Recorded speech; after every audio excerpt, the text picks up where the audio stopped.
समय नेटवर्क और आप देख रहे हैं समय मुंबई।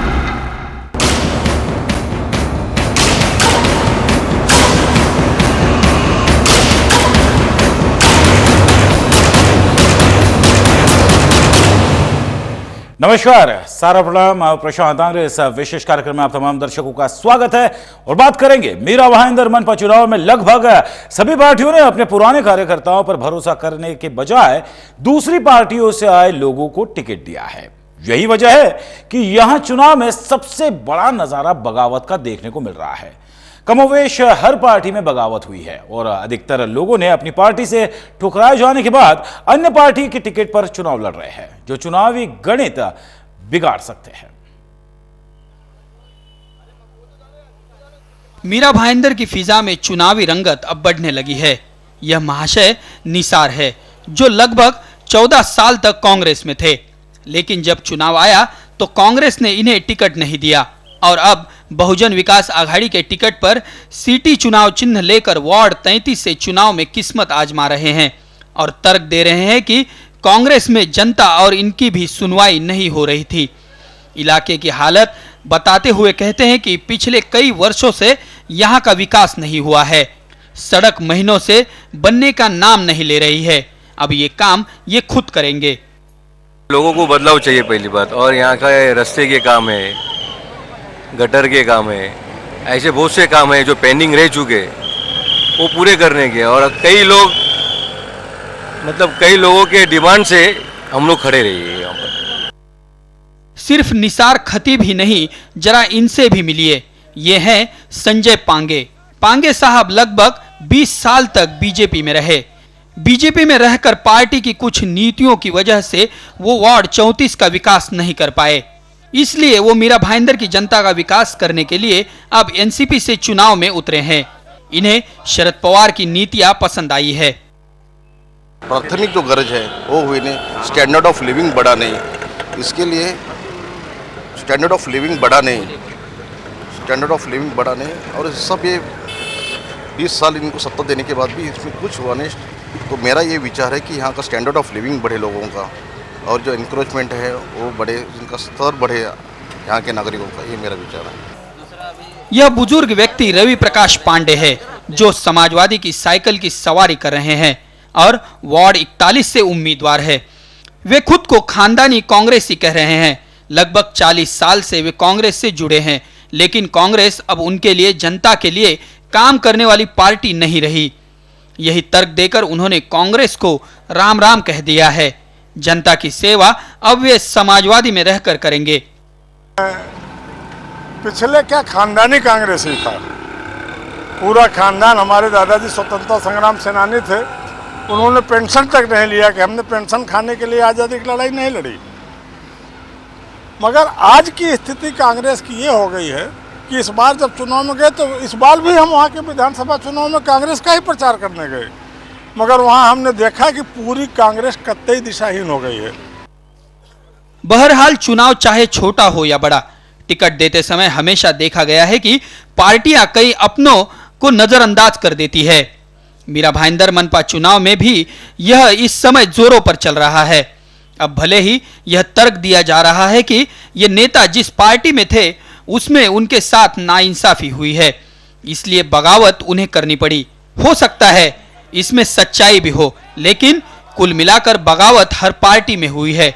यह सच्चाई है और इनकी वजह से पार्टियों का चुनावी गणित बिगड़ सकता है। मीरा भाईंदर से वसीम हैदर के साथ गणेश कुंबले, समय मुंबई। मीरा भाईंदर में अब चुनावी माहौल इतना गर्मा गया है कि राजनीतिक रंजिशें बढ़ रही है, जिसके चलते हिंसक घटनाएं सामने आ रही है। अब बीजेपी पर एक स्थानीय पत्रकार को पीटने का मामला सामने आया है।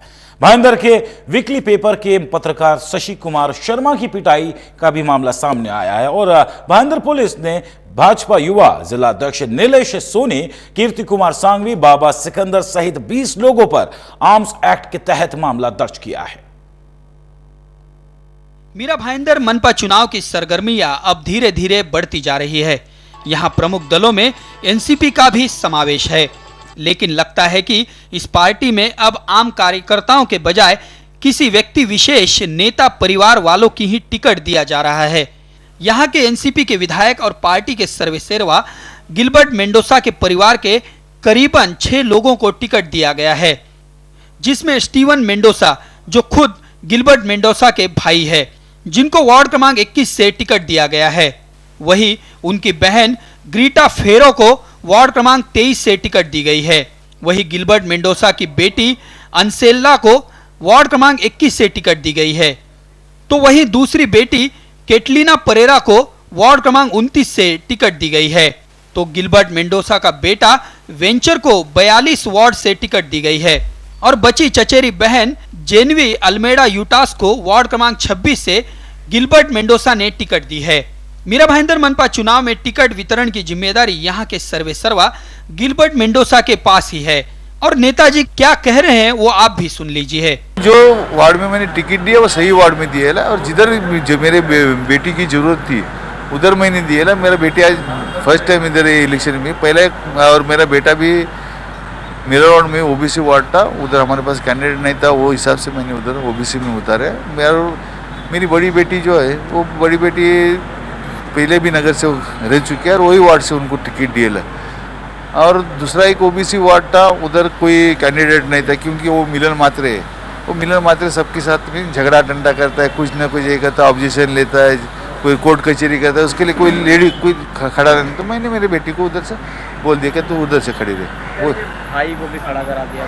वो भाई तो अभी 5वां टाइम तो 4था टाइम तो भाई का है। मेरी बहन 4 टाइम चुन के आई, 5वां टाइम है।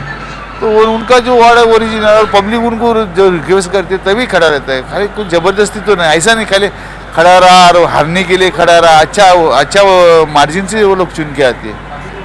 और ये टाइम भी हमारे बेटी जो खड़ी की है अच्छा मार्जिन से जीत के आएगी, मेरा बेटा भी अच्छा मार्जिन से जीत के आएंगे।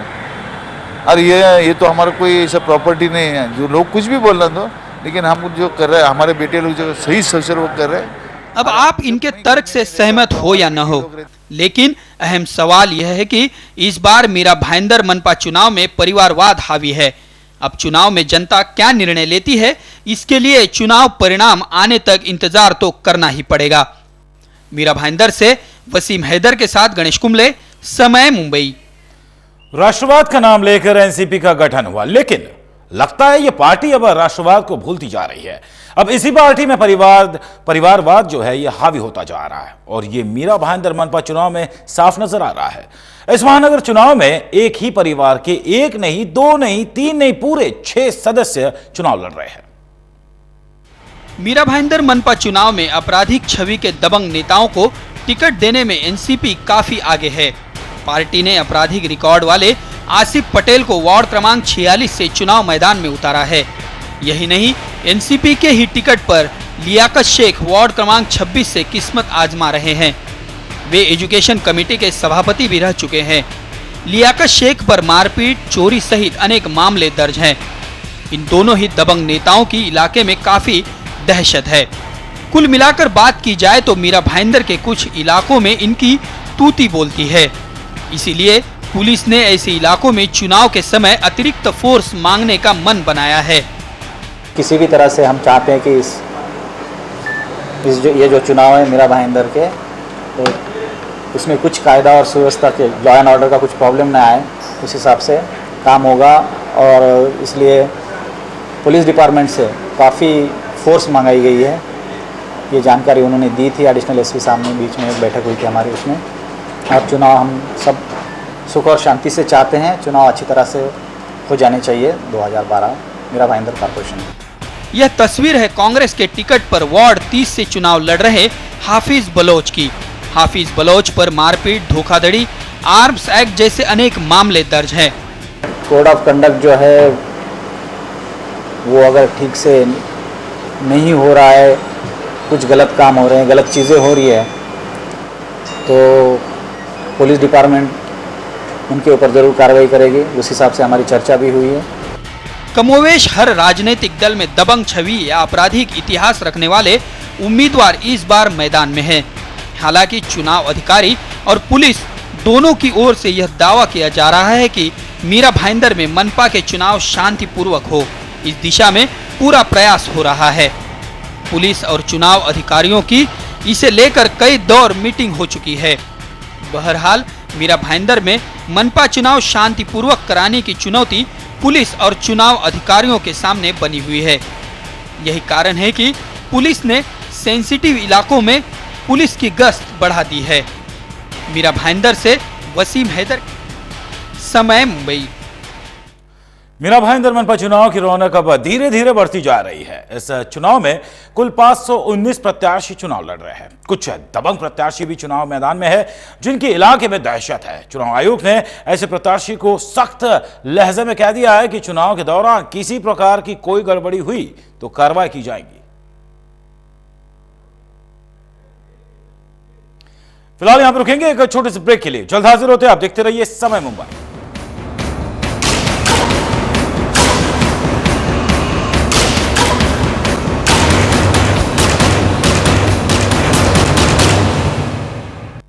क्या आप अपने चेहरे पर कील मुहासों के दाग, धब्बों, झाइयों से परेशान हैं? तो इनसे छुटकारा पाने का एकमात्र समाधान मेलाज स्किन क्रीम, एली फार्मास्यूटिकल्स द्वारा निर्मित। भैया रोड पे तो नाकाबंदी है। अपने तरफ सिपाही आ रहा है। आप जानते हैं बाहर लोग पुलिस वालों को क्या बोलते हैं? पुलिस वाला रोज फैजल का लाने जाता है। आपको हंसी आ रहा है? डरने की जरूरत नहीं है। अपने अपने हथियार बस लैस रखो। करना हमें कुछ नहीं है। कर तो हम वैसे भी कुछ नहीं पाएंगे। व्यापार में हो रहा नुकसान, कर्ज ने किया बेहाल, नौकरी के लिए है भटकाव, हर समस्या का निराकरण स्वर्ण स्पर्श के भाग्य रत्न, 50% की छूट और साथ ही ज्योतिष की मुफ्त सलाह। 30 दिन में फर्क ना पड़ने पर 100% पैसे वापस। आज ही संपर्क करें।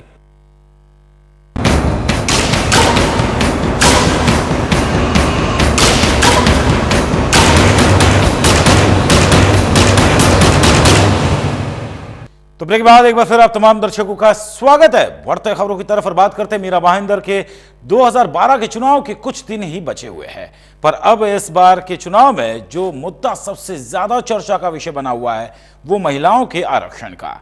राज्य चुनाव आयोग ने मीरा भाईंदर महानगर पालिका में इस बार 50% के करीब जगह महिलाओं के लिए आरक्षित की है। इसलिए मीरा भाईंदर महानगर पालिका में पुरुषों के बराबर महिला होंगी। अब देखना है कि ये महिलाएं अपने बलबूते पर मीरा भाईंदर का विकास काम करेगी या सारी जिम्मेदारी अपने पति पर छोड़कर सिर्फ रबर स्टैंप बनकर रहेगी। इस विषय पर दो महिला उम्मीदवारों से खास बातचीत की हमारे संवाददाता भरत मिश्रा ने।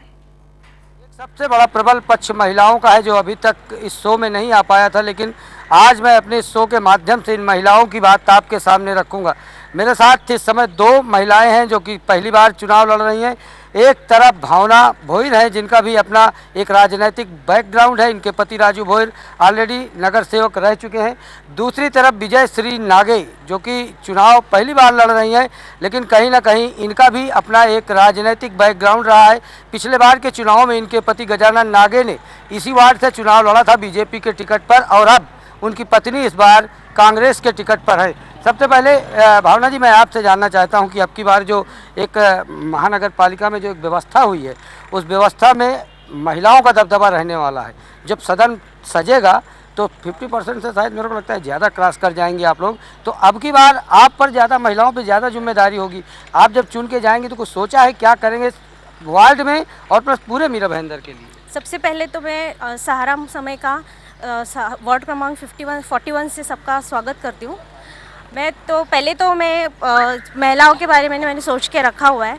पहली तो है उनको अपने बलबूते पे खड़ा होना है। जो बीएमसी के वेरियस प्रोग्राम्स रहते हैं उसके थ्रू कैसे विकास हो जाएगा महिलाओं का, वो मैं देखूंगी। सदन में क्या भूमिका रहेगी अगर चुन के आती हैं? क्योंकि हो सकता है कि सारी जो बड़ी पोस्टें हैं वो महिलाओं के पास ही चले जाएं बहुमत के चक्कर में। तो अगर सदन में कोई आपको जिम्मेदारी मिलती है तो ये तो आपने वार्ड की बात सोचा, पूरा कॉन्सेप्ट क्या है मीरा भाईंदर के लिए? पूरे कॉन्सेप्ट के लिए भी मैंने वही सोच के रखा हुआ है कि हर एक महिला इंडिविजुअली अपने पैर पे खड़ी हो सके, इसका मैं पूरा ध्यान रखूंगी।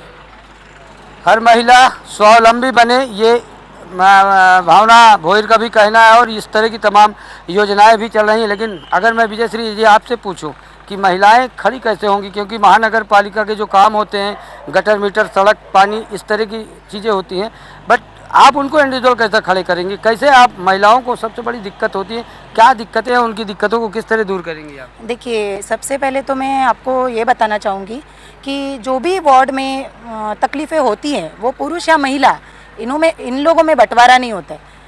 जो भी तकलीफ़ें होती है वो हर एक नागरिक को सहना पड़ता है।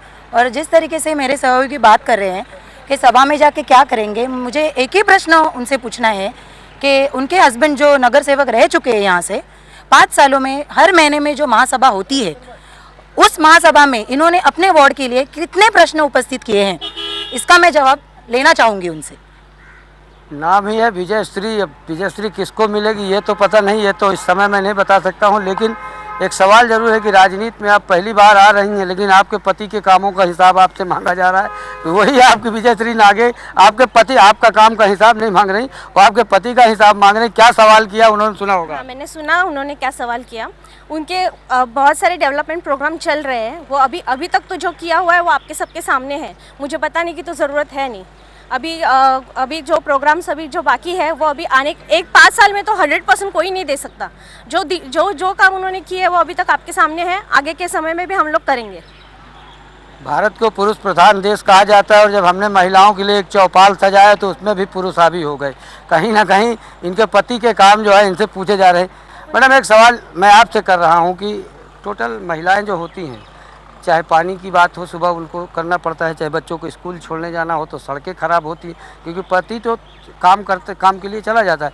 आप आज महिलाओं का इसमें पूरा वर्चस्व होने जा रहा है, जिस तरह से व्यवस्था की गई है, क्या उम्मीद करती हैं आप अपने महिला प्रतिनिधियों से, अपनी महिला साथियों से? पहले तो हमारी जितनी भी लेडीज़ वार्ड में से जो भी हैं, आज तक जो बोल रहे हैं राजू बोहिर साहब थे, अभी तक ये था कि हमारे एरिया में वार्ड में आज तक जो भी हमारा काम था, हमें जब उनकी ज़रूरत पड़ी वो आए थे। अभी दूसरों का मुझे पता नहीं, लेकिन हमारे लिए वो उपस्थित थे जब भी हमने बुलाया था, और अभी आगे भी इच्छा करते हैं कि आएंगे। अभी उनकी मिसेस आ गई हैं, जब लेडीज़ वार्ड हो गया तो हो सकता है हम लेडीज़ के लिए वो ज़्यादा अप्रोचेबल हो जाएगा। एक आदमी के पास जाने से एक महिला के साथ अपनी डिस्कशंस ज़्यादा फ्री हो जाती हैं। तो हम उम्मीद करते हैं कि ये जीत कर आएँ और ज़्यादा से ज़्यादा हम अपनी तकलीफ़ें उनके सामने रखें और उनका हल भी निकलता जाए। मैं दरअसल यही सवाल का जवाब ढूंढ रहा था। मैं यही चाह रहा था कि महिला को, क्या महिला जनप्रतिनिधि से बात करने में वो कहीं ना कहीं ये होगा अपना, उसको कुछ थोड़ी सी सहूलियतें मिलेंगी, क्योंकि एक जेंट्स नगर सेवक जो होता है, नगर सेवक तो सबका होता है, चाहे महिला का हो चाहे जेंट्स का हो, किसी का भी हो, लेकिन कहीं ना कहीं उसके ऑफिस में देर सवेर जाने में महिलाओं को थोड़ी दिक्कत होती है। लेकिन जब अब महिला ही आपकी नगर सेवक बन जाएगी तो उससे किस तरह की उम्मीदें हैं आपको? हमें कांग्रेस पार्टी की तरफ से इनको जो अपना पढ़े लिखे अपना कैंडिडेट है, इनको चुनाव में खड़ा किया है, तो हमारे जो अपना मुजफ्फर साहब ने सोच समझ के इन्हें यहाँ पे खड़ा किया है कांग्रेस पार्टी की तरफ से। और मुझे इतना विश्वास है, यकीन है कि अभी आपने जो देखा डेवलपमेंट बहुत कम है। आप रास्ते में देखिए कितना खड्डे वड्डे भरे हुए हैं, और प्लस रॉयल कॉलेज से लेके उधर जो रोड है अभी तक वो पूरा फुल नहीं हुआ है, वो एक तरफा जाता है। डालमिया स्कूल आगे है, रॉयल कॉलेज है बाजू में, और बहुत दिक्कत आती है। छोटे छोटे बच्चे लोग चलने फिरने में बहुत तकलीफ होती है। और हरे राम हरे कृष्णा मंदिर इतना फुल क्राउड होता है, इवन सब गाड़ियाँ रोड पर लगी रहती है, बच्चे लोग बूढ़े लोगों को तकलीफ होती है, रास्ता बना हुआ नहीं है। आप जाके अब चेक कीजिए। और हमें उम्मीद है कि हमारी उम्मीदवार चुन के आने के बाद हमारे महिलाओं के विकास के लिए अच्छा योगदान करेंगे, काम करेंगे।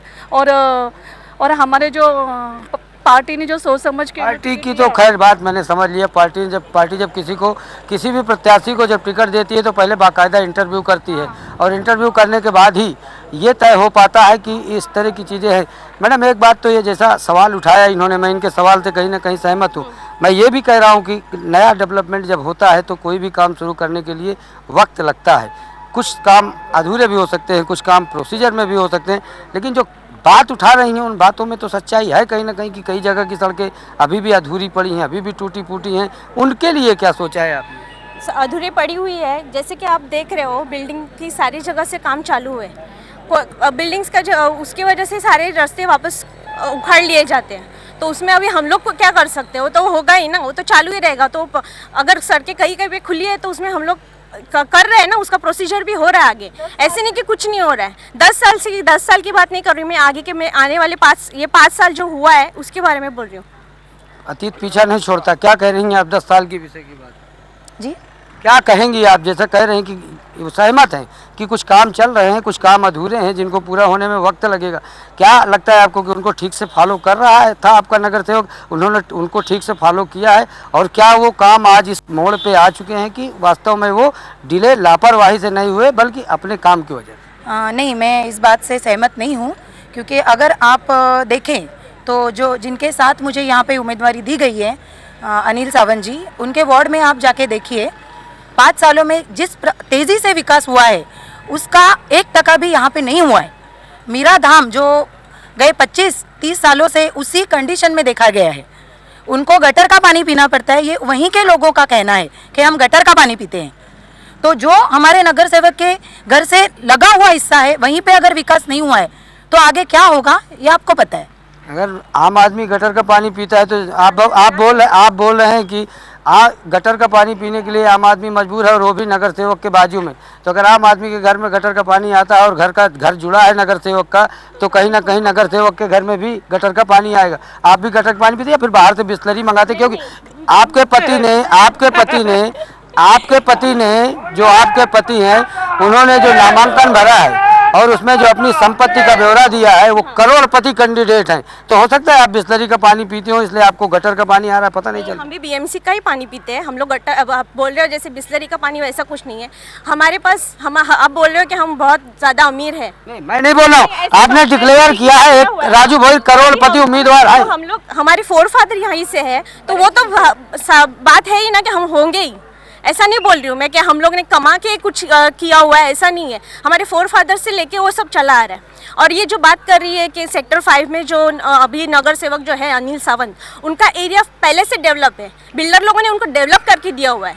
उनको बेसिकली खुद से कुछ करने को नहीं लगा है, बराबर। और जो सोसाइटी की बात कर रही है मीरा धाम की, उनकी इंटरनल सोसाइटी की क्या प्रॉब्लम है वो पहले उनसे पूछिए, इसलिए वहाँ पे डेवलपमेंट नहीं हो रही है। भावना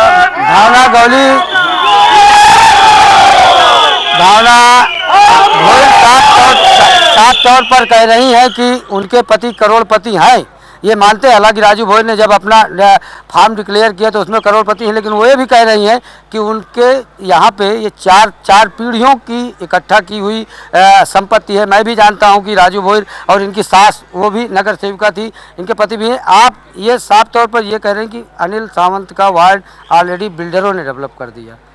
वो डेवलप था, उस पर कुछ ज़्यादा करने को था नहीं, और इस पर इंटरनल प्रॉब्लम है उनकी सोसाइटी की, तो उस पर वो क्या करेंगे? नहीं, इंटरनल प्रॉब्लम ऐसे नहीं कह सकते हो आप कि उनको भी पता है। अभी मैं बताना खुल के नहीं, अभी क्यों, अभी तो मंच है, अभी बताइए। हाँ जी, गटर का काम वहाँ पे हुआ नहीं है, बिल्कुल भी नहीं। गटर का काम हुआ नहीं है, इसीलिए वो गटर का जो पानी होता है वो पीने के पानी की टंकी में मिक्स हो जाता है, इसीलिए उनको गटर का पानी पीना पड़ता है। इसका मतलब ये नहीं है कि वो जो पीने का पानी और गटर की जो लाइन है वो पैरेलल है, उसका काम देखा नहीं गया है। और मैं एक प्रश्न पूछना चाहूँगी कि अगर आपके इतने कार्यकर्ता हैं तो आपने अपने घर से उम्मीदवारी क्यों दी? क्यों अपने किसी कार्यकर्ता को मौका नहीं दिया गया? क्यों ये आपके घरानेशाही में चलता है? ये तो सब जगह चल रहा है। बड़े बड़े नेता जो है हमारी बड़ी पार्टियों के एनसीपी के नेता है, उनके घर से छह लोग हैं, कैंडिडेट है 6 मैडम। पति पत्नियों की जोड़ी अगर मीरा भाईंदर के चुनाव में देखा जाए तो पति पत्नियों की जोड़ी भी काफ़ी है। हाँ, ये सवाल जो विजय नागे उठा रहे हैं, विजयश्री नागे उठा रही हैं, ये सवाल बहुत लोग पूछ रहे हैं कि आखिर एक ही परिवार के लोगों को क्यों शामिल किया गया है। राजू भोई को चूंकि मैंने खड़ा नहीं किया है यहाँ पे, और किसी भी बहुजन विकास अघाड़ी के पदाधिकारी को खड़ा नहीं किया, और सबसे बड़ी दिक्कत ये बात की है कि जितने पद हैं वो पुरुषों के पास हैं। इसलिए ये सवाल का जवाब मैं पूछूंगा उनसे कि आखिर राजू भोई की जगह उनकी पत्नी को ही क्यों खड़ा कर दिया गया। आपको एक सवाल आपके ऊपर लग रहा है ये कि राजनीति में परिवारवाद आज आपके वार्ड की घटना नहीं है। परिवारवाद, नेहरू परिवार, गांधी परिवार, ये तमाम परंपरा चली आई है।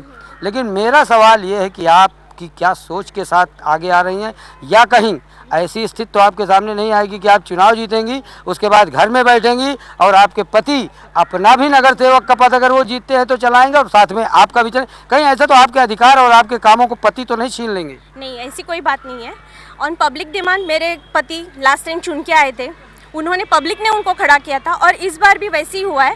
पब्लिक चाहती है कि मैं खड़ी रहूं, और हमारे जो वरिष्ठ नेता है हमारे पार्टी के, हमारे, आपको जैसे पता है कि हमारी पार्टी नहीं है यहाँ पे, मीरा भाईंदर में नहीं है, लेकिन विरार वसई का आप विकास देख ही रहे हो, उसी तरह का विकास हमें यहाँ करना है। और जो विश्वास हम लोग को पार्टी ने दिखाया है और जो पब्लिक ने दिखाया है वही हम लोग फॉलो कर रहे हैं, हम लोग खुद से खड़े नहीं हुए। एक सवाल बड़ा खड़ा हो रहा है कि ये लोग चुनाव तो लड़ रही हैं, दावा भी कर रही हैं, लेकिन अपने पति के साथ है।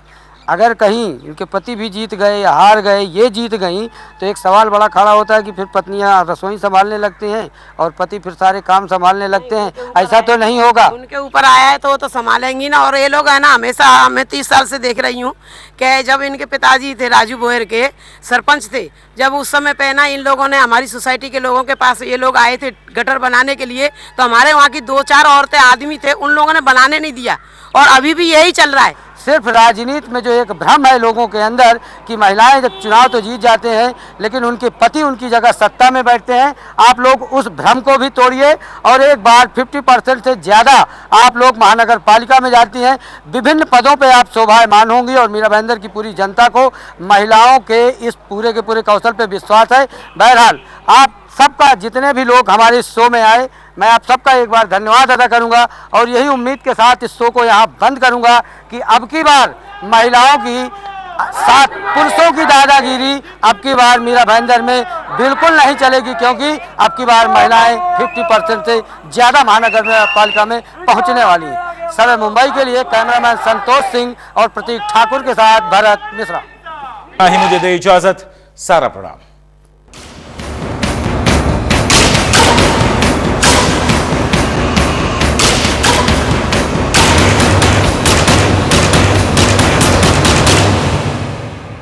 कुछ कर दिखाने की आग दुनिया बदल देती है।